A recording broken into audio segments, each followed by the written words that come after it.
कभी किसी ने तुमसे ये नहीं पूछा होगा, लेकिन आज मैं पूछ रहा हूँ, तुम्हें खुश रहना आता है? ध्यान से सुनना, ये सवाल मासूम नहीं है, ये सीधा अंदर चुभने वाला है। क्योंकि ज्यादातर लोग तुरंत जवाब देते हैं, हाँ ठीक ही हूँ, लेकिन ये ठीक असल में खुशी नहीं होता। ये सिर्फ दर्द को संभालने की एक आदत होती है। अब जरा ईमानदारी से देखो, कितनी बार तुम हंसे हो और हंसते हुए भी अंदर से खाली रहे हो? कितनी बार सब कुछ ठीक होने के बावजूद कुछ सही नहीं लगा? यहीं से आज के इंसान की सबसे बड़ी भूल शुरू होती है। उसे लगता है खुशी कोई चीज है जो बाहर से आएगी, पैसा आएगा तो, रिलेशनशिप बन जाएगी तो, सेटलमेंट हो जाएगी तो फिर खुश हो जाऊंगा, और इसी फिर में पूरी जिंदगी निकल जाती है। अब एक कड़वी बात सुनो, बहुत शांत लेकिन बहुत सच्ची। तुम दुखी इसलिए नहीं हो क्योंकि तुम्हारे पास कम है, तुम दुखी इसलिए हो क्योंकि तुम्हें खुश रहना सिखाया ही नहीं गया। बचपन से तुम्हें सिखाया गया अच्छा बनो, कामयाब बनो, काबिल बनो, लेकिन किसी ने नहीं सिखाया खुश कैसे रहा जाता है। और जब खुशी आदत न बने तो इंसान हर हाल में बेचैन ही रहता है। अब यहाँ एक बहुत अजीब सच जो शायद पहले कभी न सुना हो, खुशी कोई भावना नहीं है, खुशी एक कला है, और हर कला की तरह इसे भी सीखा जाता है। लेकिन तुम खुशी को इनाम समझ बैठे कि सब ठीक होगा तब मिलेगी, और जिंदगी कहती रही पहले जीना सीख अब ध्यान दो। ये लाइन बहुत गहरी है। जो इंसान खुश रहना नहीं जानता वो हर चीज से और ज्यादा चाहता है। वो प्यार से ज्यादा प्यार चाहता है, पैसे से ज्यादा पैसा चाहता है, सम्मान से ज्यादा सम्मान चाहता है, क्योंकि अंदर एक खालीपन है जो भर ही नहीं रहा। और फिर वो कहता है पता नहीं मैं खुश क्यों नहीं हूं। अब सवाल ये नहीं है कि तुम्हें खुशी मिलती क्यों, नहीं, सवाल ये है क्या तुम्हें बिना वजह खुश रहने की इजाजत है? क्योंकि बहुत से लोग खुश होते ही डर जाते हैं। इतना अच्छा क्यों लग रहा है, कुछ गलत तो नहीं होने वाला। ये डर सिर्फ एक बात कहता है, खुशी तुम्हारे लिए अजनबी है। जो इंसान खुशी से डरता है वो जीवन से डरता है, क्योंकि खुशी तुम्हें जिम्मेदार बना देती है। अब तुम किसी को दोष नहीं दे सकते। अब इस पहले हिस्से का सबसे गहरा सच, बहुत शांत लेकिन निर्णायक, तुम्हें खुश रहना नहीं आता क्योंकि तुम खुद के साथ रहना नहीं जानते। तुम हमेशा कुछ बनने में लगे हो, कुछ पाने में लगे हो, कुछ साबित करने में लगे हो, और खुशी उनके पास आती है जो बस होने का साहस रखते हैं। तुम खुशी से क्यों भागते हो और क्यों दुख तुम्हें ज्यादा सुरक्षित लगता है? लेकिन अभी बस एक पल रुको और खुद से पूछो, अगर आज सब कुछ रुक जाए तो क्या तुम अपने साथ शांति से बैठ पाओगे? यही सवाल तय करेगा कि तुम्हें खुश रहना आता है या नहीं। क्या तुमने कभी नोटिस किया है, जब सच में खुश होने का मौका आता है तो तुम खुद ही उसे काट देते हो। जैसे ही सब ठीक लगने लगता है मन कहता है ज्यादा खुश मत हो, ये टिकेगा नहीं, अभी कुछ गलत हो जाएगा। यहीं से दूसरा सच खुलता है, तुम खुशी से डरते हो। ध्यान से सुनना, ये अजीब लगेगा लेकिन यही हकीकत है। तुम दुख में ज्यादा सुरक्षित महसूस करते हो क्योंकि दुख परिचित है, पुराना है, जाना पहचाना है। खुशी नहीं है, अनजान है, और जो अनजान होता है मन उससे डरता है। इसलिए तुम खुद ही खुशी को सवालों से मार देते हो। क्यों खुश हूं, इसके पीछे कारण क्या है?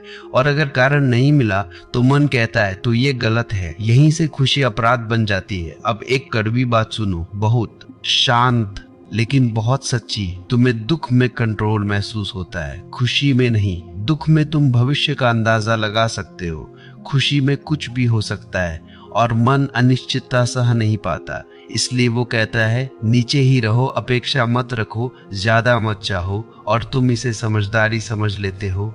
लेकिन ये समझदारी नहीं, ये डर है। अब ध्यान दो ये पैटर्न कैसे बनता है। अगर तुम्हें बचपन में खुशी के बाद दर्द मिला हो, अगर हंसने के बाद डांट मिली हो, अगर अच्छा समय अचानक टूट गया हो, तो मन सीख लेता है खुशी खतरा। और फिर बड़ा होकर तुम खुद ही खुशी से दूरी बना लेते हो। तुम काम में डूब जाते हो, फोन में खो जाते हो, ताकि वो हल्की सी खुशी ज्यादा गहरी न हो जाए, क्योंकि गहराई टूटने का डर लाती है। अब एक सवाल जो बहुत ईमानदार है, क्या तुम खुश होने के बाद अपराध बोध महसूस करते हो?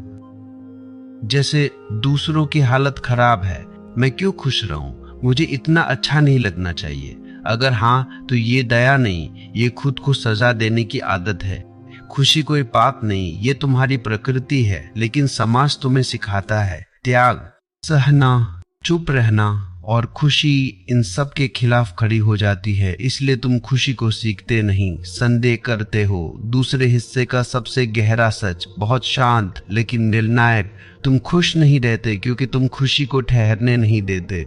तुम उसे जीने से पहले समझना चाहते हो, नापना चाहते हो, कंट्रोल करना चाहते हो। और खुशी कभी कंट्रोल में नहीं आती। लेकिन अभी बस इतना देखो, अगर खुशी आए तो उसे आने दो, भागो मत, सवाल मत बनाओ। क्योंकि जो पल तुम बिना वजह खुश रह पाते हो वही पल असल जिंदगी होते हैं। क्या तुमने कभी ये महसूस किया है कि तुम बहुत कोशिश करते हो फिर भी खुश नहीं हो पाते? जैसे खुशी किसी और के लिए बनी हो, तुम्हारे लिए नहीं।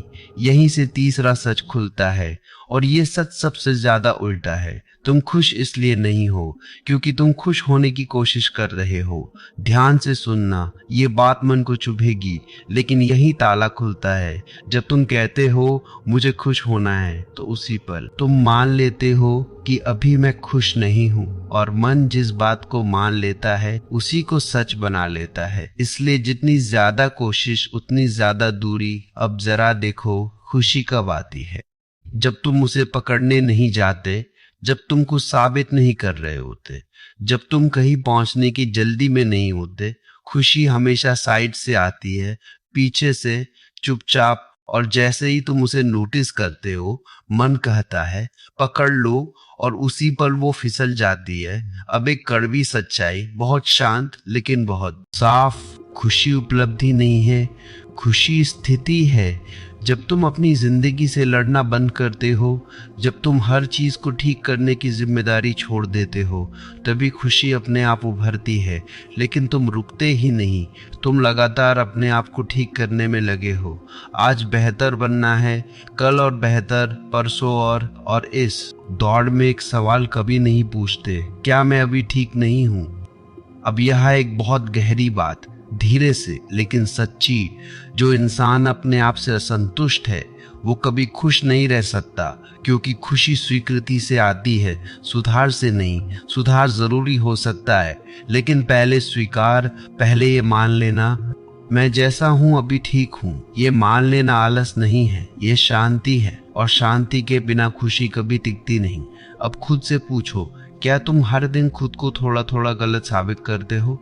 अगर हाँ, तो तुम खुशी के साथ नहीं, खुशी के खिलाफ खड़े हो। तीसरे हिस्से का सबसे गहरा सच, बहुत सरल लेकिन निर्णायक, खुशी तुम्हें बनना नहीं है, खुशी तुम्हें अनुमति देनी है। अनुमति की सब ठीक न भी हो तो भी मैं ठीक हूँ। अगले हिस्से में आखिरी परत मैं दिखाऊंगा, खुशी कोई लक्ष्य नहीं, ये जीने का तरीका है। और वो तरीका बहुत साधारण है। लेकिन अभी बस एक पल कोई कोशिश मत करो, कुछ बदलो मत, बस देखो इस पल क्या कुछ गलत नहीं है, और उसी जगह खुशी पहले से बैठी है। क्या तुमने कभी ये सोचा है कि अगर आज तुम्हारे पास कुछ भी बदलने की कोई ताकत ना हो तो क्या तुम फिर भी ठीक रह पाओगे?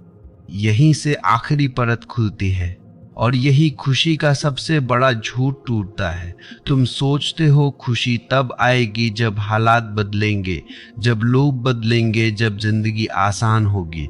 लेकिन सच बिल्कुल उल्टा है। हालात तब बदलते हैं जब तुम उनसे लड़ना छोड़ देते हो। ध्यान से सुनना, ये बहुत सूक्ष्म बात है, लेकिन यही असली आजादी है। खुशी किसी चीज को पाने से नहीं आती, खुशी विरोध छोड़ने से आती है। जब तुम ये मान लेते हो कि अभी सब कुछ परफेक्ट नहीं है, और फिर भी मैं भाग नहीं रहा, मैं खुद को दोष नहीं दे रहा, मैं खुद को सुधारने की जल्दी में नहीं हूँ, उसी पल कुछ ढीला पड़ता है, सीने में, सांस में, मन। उसी पर कुछ सुधारने की जल्दी में नहीं हूँ मैं, और वही ढीलापन खुशी की पहली झलक है। अब एक बहुत कड़वी बात, लेकिन मुक्त करने वाली, खुशी हमेशा साधारण होती है, और तुम हमेशा कुछ बड़ा ढूंढते हो।